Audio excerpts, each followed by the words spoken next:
Hello, everyone. Welcome to a special episode of podcast at the Ramaiah E-Learning Center in Ramiah Institute of Technology by Ramaiah College of Law. Today, we have amongst us a distinguished personality, someone who has gone through the course and career of international law and diplomacy. Justice Mohan Peiris was the Attorney General of Sri Lanka, was the Chief Justice of the Supreme Court for Sri Lanka, the permanent UN representative from Sri Lanka, and also the Vice President of the United Nations General Assembly in the year 2023. Sir's journey in this career path was not just about establishing law as theory, but also about international law and how to bridge the international law with the national constitution.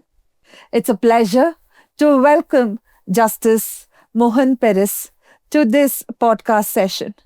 In this session, we will be discussing about the South Asian countries, the law that is there for the South Asian countries, his view at the United Nations, his experience at the United Nations, and as well as the law that is there for the world in this complex times.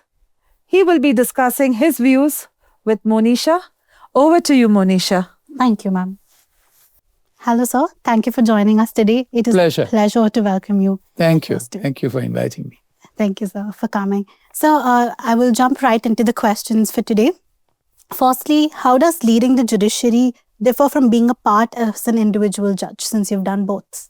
I have actually, I haven't done both, but I was Attorney General before I became a judicial officer. So from Attorney General, I was elevated to the highest chair in the Supreme Court as Chief Justice. So that was, it was an exciting challenge that I did take over at that time. And it was a seamless kind of progression from seamless in the sense of seamless in terms of work. There was a gap in between the time I relinquished office as Attorney General and taking up the post of Chief Justice. But the work didn't seem that challenging as I thought it was, or it would be, for the simple reason that I worked with the same zeal that I took over the mantle of Attorney General. So it was a challenge, but that was a challenge that I felt I could rise up to. Oh, that's great, sir. Do you believe that judges can ever be completely insulated from political contexts, or is it neutrality about conducting that environment? Well, it's a lovely cliche to say judges must be independent and neutral. Lord Bingham actually said it very beautifully. He said judges must be independent, but must be engaged. Now, that is a mouthful, isn't it? If you read between those few words, it will tell you that judges cannot be insulated and can't be in ivory towers, so to speak, devoid of what is going on around them. I think to do that and to distance yourself from reality would actually make a judge's work that much more difficult. That's very true. So you moved to the United Nations. You moved from a constitutional court to the UN, and it's a very significant shift. What surprised you the most about working in such a multilateral place? What surprised me most, perhaps, is that 193 countries sit together and agree or agree to disagree very civilly, which maintains a very peaceful equilibrium amongst the world community. And that's what keeps the world quiet and perhaps in equilibrium. And that's what the UN achieves in a great measure. Right. As a jurist, how challenging is it to operate in a space where law often has limited enforceability? I don't see that as a problem, quite frankly. I'm a realist, and I don't have illusions about how the law works. The law will always find obstacles in its implementation. And we cannot create heaven on earth. All that we can do, as best as we could, is to make life, keep people happy, the law that facilitates to keep people happy and ensure peace and tranquility so that people can go about their pursuits in peace and in dignity. Very true. What would you say is the UN functions more as a legal institution or as a political institution? Well, the UN is essentially a political institution because remember that UN is a child of the Second World War, right? And the need for establishing the UN was because there were great lessons that we learned from fighting wars. What the UN chiefly wants to achieve is peace. And that's in Article 1 in the Charter of the United Nations. Clearly written development, the non-use of force, and the respect for sovereignty. Those are the three things that are the three pillars upon which the UN has been structured. And it has, I would say, very successfully carried out that mission, notwithstanding all the impediments that it has perhaps run into from time to time. So more of a political institution. It is a political institution. It is a political institution of perhaps the highest order. Remember, the UN Charter is the constitution of the world, right? True. And if you look at it from that point of view, I can't imagine that there is a substitute for the UN until we can find something better. So I think the UN has done a great job, notwithstanding all the difficulties that it has faced. Yes. So some questions about the Global South. So the Global South is often spoken as a collective, as a united person. And from the inside, does the UN is actually united or is it not? It is united. It is definitely united. And if anybody thinks that the UN is not, what we see on the surface is not exactly how it actually operates. There's a lot of camaraderie within the ambassadors, within the UN, between the Secretariat, the Secretary General, the deputies, the additionals. It's a fine structure, very well fine-tuned, that works to a pattern. It's consistent in its behavior. And I think there's a lot of cohesion and clarity in the manner it works. And I think it does a great job. And really, quite frankly, perhaps I can only wish the UN greater progress and prosperity in the way it seeks to lay the foundation for a peaceful world. So all 193 states come together and of course, they decide everything. We can look at each other and speak quite candidly, and we are never misunderstood. That's the environment and the atmosphere that prevails amongst UN ambassadors. Wow, that's great to hear. What does having a voice at the UN really mean for countries like India or Sri Lanka even? Well, having a voice in the UN, remember, big or small, however small you are, your voice carries the same weight as anyone else would. Well, of course, we smaller countries do. The question you're really asking me is, are we taken seriously in contrast to the big players? Yes. That's the question you're asking me. I think India is big enough to be heard, and they will hear India. And it has a very kind of important voice to echo in the UN on behalf of certainly of the South Asian countries, or perhaps the whole of the Southern Hemisphere.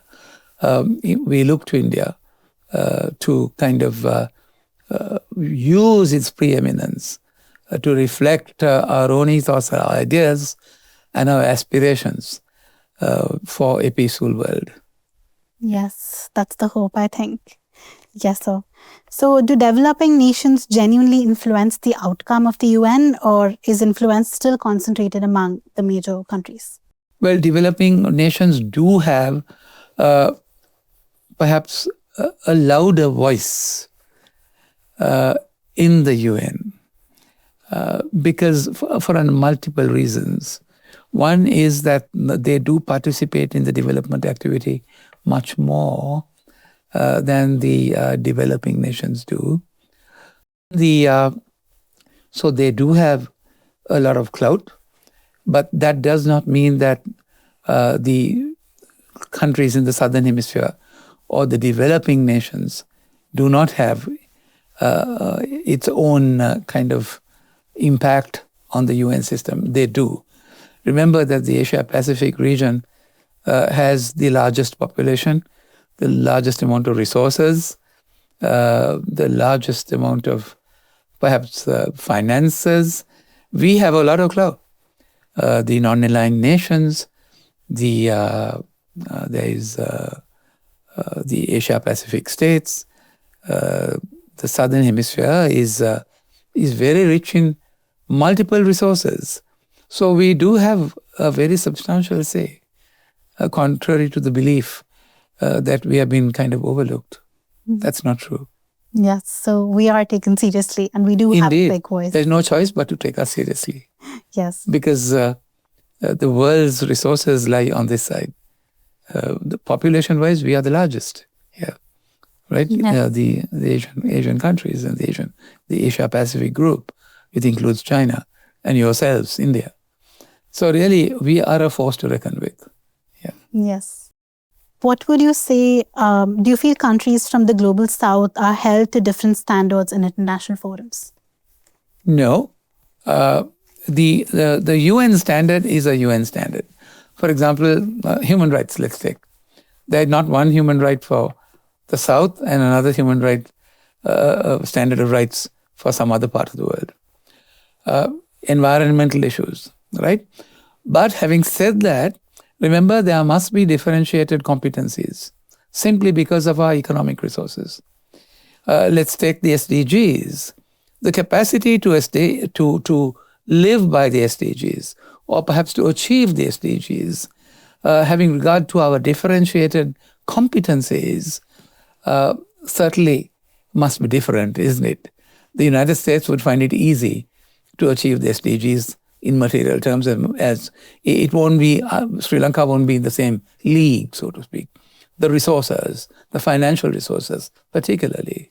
So really, in the achievement of the SDGs particularly, I think you have to, the UN has no choice but to take cognizance of the differentiated competencies of the different states, having regard to their economic circumstances.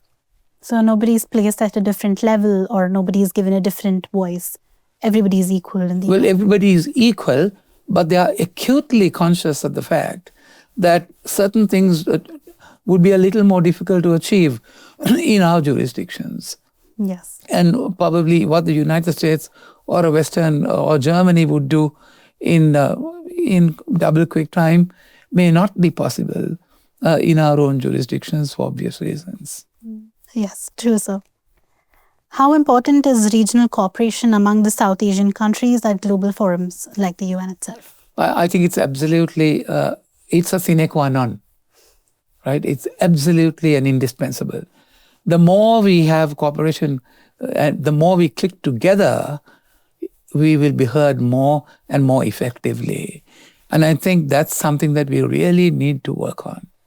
And cohesion amongst ourselves in the Southern Hemisphere, so that our voices will be heard, what we do will be felt, and we will be given due recognition as a force to reckon with.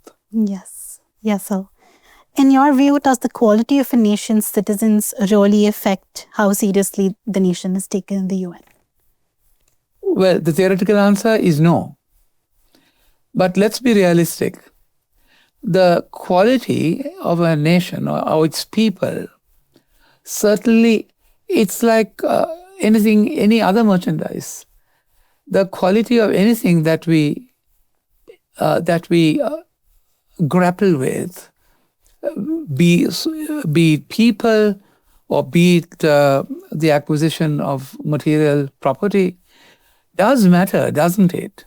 Right? We all like to kind of achieve some kind of quality. The quality of education, the qualities of our culture, the quality of our religious beliefs, the quality of how we behave, how civil we are, what respect we give the rule of law, what respect we give to democracy.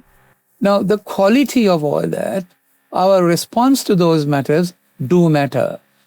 And the more, if I say the qualitative standards expected of us, or the qualitative value of our responses, therefore, to those matters that I just mentioned, do matter and reflects the kind of respectability and reputation that you develop and you enjoy in the United Nations.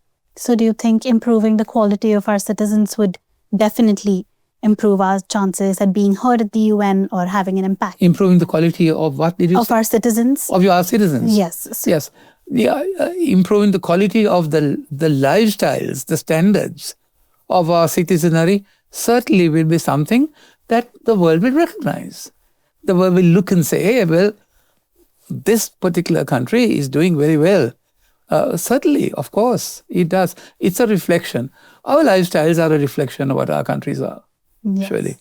So a few years back, India was not really on the map per se, with the global scenario.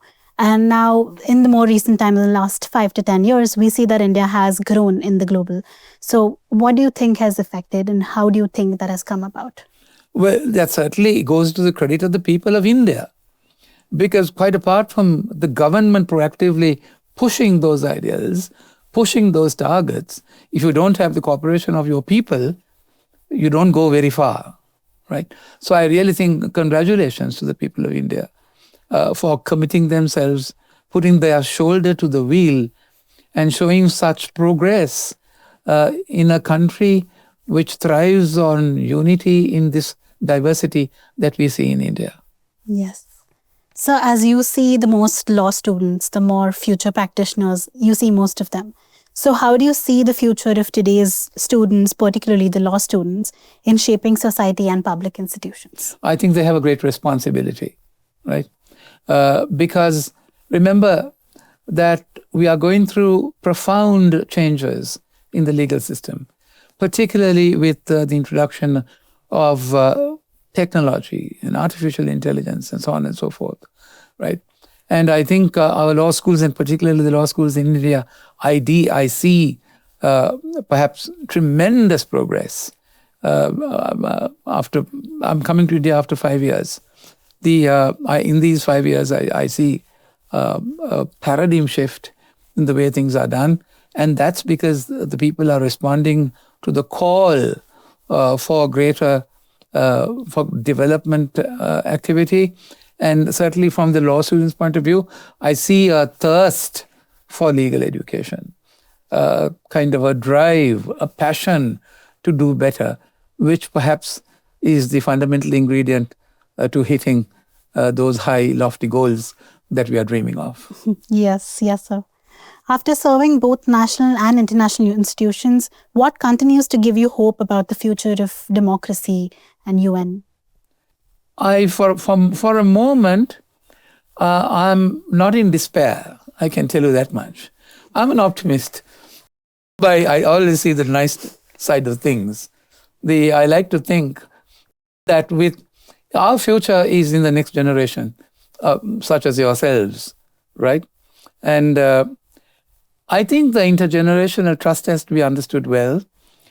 I think this generation has provided you with the resources that would enable you to make leaps, right? Our generation has worked hard to create a world that is going to offer you great challenges, and we will equip you with the kind of traits and the characteristics that would be required to respond to those challenges. And I'm fairly confident and optimistic that your generation would definitely do better than we have done. And I hope you will live up to those dreams and those aspirations. Yes, so that is great to hear. And honestly, I think the guidance, if all of you, would really help us achieve that. Lastly, a question from somebody who's interested in international law diplomacy. What is it like to be a part of the UN from your perspective, not as a nation? I think it was my engagement with the UN was a great engagement. It was nourishing, it was intellectually stimulating, and I'm happy that I was able to make some small contribution to making the world a better place to live in. So I think the UN was a great opportunity and an instrument and an institution. And I wish the UN great success in the years to come, because I think it has a great role to play in world peace and progress. Thank you. Thank you, sir. I think that's all the questions I have for you. Pleasure. It was a pleasure doing this podcast with you. You have no idea. Thank you. Thank you so much. That was a wonderful session, Monisha, with Justice Mohan Peiris. Yes, absolutely. There was so much to learn from him, especially someone coming from a law background or someone who wants to do diplomacy. We will see you all in another podcast from the Ramiah e-learning center at Ramiah Institute of Technology, hosted by the Ramaiah College of Law. Thank you. Thank you.